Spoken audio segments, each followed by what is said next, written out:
Name an LGBTQ year and just call it a day. Listen up. I just, what do I say? The person in the video that you just saw, the clip, his name is Bishop Patrick Wooden. If I'm not mistaken, he is located in North Carolina. And he is known for getting up and preaching whole sermons and series about the LGBTQIA plus community. And I almost want to call him Mother Wooten. Because why are you getting up instead of preaching the truth, preaching the gospel, preaching love, which Jesus is what he's supposed to believe in, taught and preached. But instead of preaching love, instead of preaching acceptance, inclusion, instead of preaching a gospel that includes everybody, he continues to get up and spew hate against a beloved community of the creator of the universe. I saw a clip that I couldn't find that I wanted to do on this Let's Talk About It podcast, but he, on Mother's Day, yesterday, second Sunday of May, got up and made slur remarks again about LGBTQIA+. Again, I asked the question, when are we going to stop allowing these people that calling themselves leaders, preachers, bishops, whatever title they hold, continue to abuse a group of people, all under the banner of God, using the banner of God and saying, because of God is why they are doing this. We need to stand up and voice our opinion, voice our truth, and stand up against it. It's time out for taking this type of abuse. And many times I saw one of my friends make a post about sitting in congregations who feel that you're an abomination. Why do you sit there? Why do you stay there? Why do you still take this abuse? It is abuse. And it's like a cognitive dissonance. You're still sitting there, taking it, listening to it, and someone that feels that you're an abomination, someone that says that you're an abomination and you are disgrace to your race or disgrace to your people, disgrace to your faith. Beloved, we have to wake up and know that the God of the universe, the creator of the universe, the divine source, the power that makes all that is exist, does not look at creation as an abomination, as a wicked people, just because they love who they love, just because they are who they are, just because they express themselves in ways that vary from another person.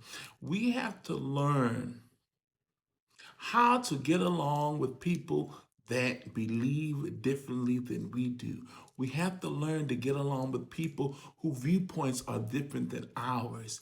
This is something that we all have to practice. Inclusion is all about not leaving anybody out. Nobody should be left behind. Nobody should be an outcast. So this is something that we all have to practice in our ideology, in our philosophy, in our theology. We have to deconstruct these systems that have been in place to hold us, these dogmas that have been put in place to hold us and bind us, to keep us separated, to keep us apart, not in unity. Unity and love brings healing. You know, a lot of people, a lot of preachers, they have a lot to say about the gay community, have a lot to say about LGBTQIA plus community, have a lot to say about trans people, until it's their child, until it's their parents, until it's their loved one. So we need to be mindful. Is what we're teaching really true? Or what we're teaching based in and rooted in love? This is something to think about. This is something to be conscious about. This is something to ponder.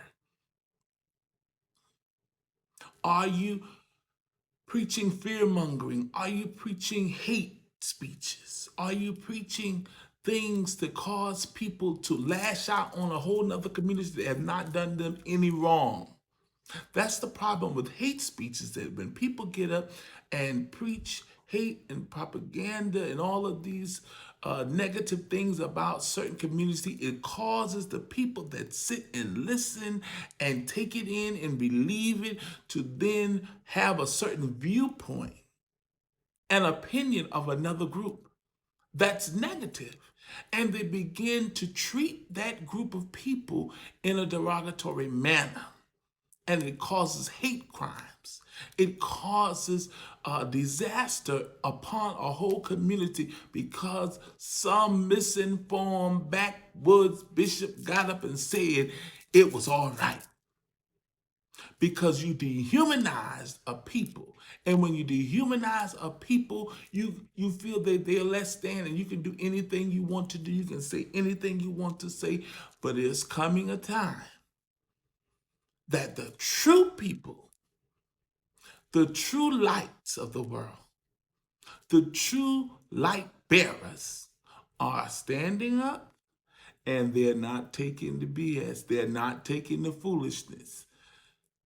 So a word to the wise, to those that are still sitting in the pulpit and preaching and calling people derogatory names, this is an advice. This is a wake-up call.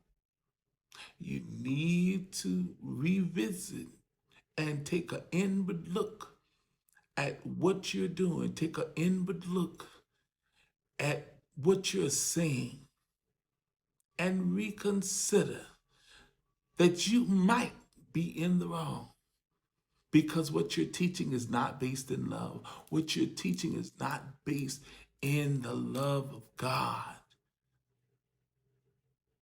And this I will say, that many times those who harp on a particular quote unquote sin are many times the ones that are found in it all the time. They're putting that out there to keep the light from them, shining on them. But honey, let me tell you what, whatever you do, like the old folks say, whatever you do in the dark will come to the light. Always, without fail. So it's best to leave people alone, especially when your hand is in the pot. Especially when you're doing things and you're preaching one thing, but you're living something else. And you make yourself look suspect when you're always preaching. And some people say, well, they just crying loud, sparing not. No, they're not, honey. They ain't crying loud, sparing not nothing. We need to wake up and pay attention to what people are paying attention to. Pay attention to what people are saying and always harping on, because there's something to that. And so I encourage you, be free today. Let yourself be free. You only have one life to live. Don't waste it spewing hate. Don't waste it focusing on non-essentials. Don't waste it demeaning and dehumanizing another group of people. Spend your life focusing on becoming what you need to become for your betterment and helping others in the process. That's what our life goal should be. I hope this has helped you. This has been Let's Talk About It with your host, Chief Apostle Veronica Israel. Like, follow for more content. Until next time, peace be with you. Bye.